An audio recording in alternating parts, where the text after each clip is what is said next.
جوانان امروز از جهت ناداری و یا شرایط نامساعد ازدواج کردن را دردسر و پریشانی میپندارند و به همین خاطر است که در ازدواج کردن تأخیر میکنند.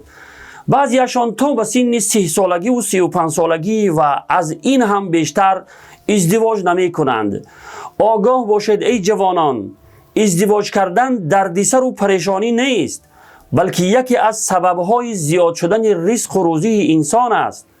هر جوانی که به قصد پاکدامنی و دوری از زنا و فحشا ازدواج کند، خداوند معین و مددگار اوست و بیگمان هر کسی را خداوند مدد کند، البته رزق و روزی او فراوان شده تمام مشکلات او آسان می شود.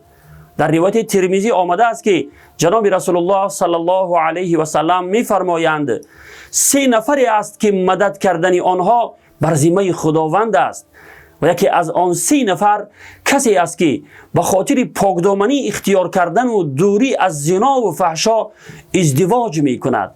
پس ای جوانان مسلمان، از زن گرفتن نترسید، زیرا خداوند مددگار شماست.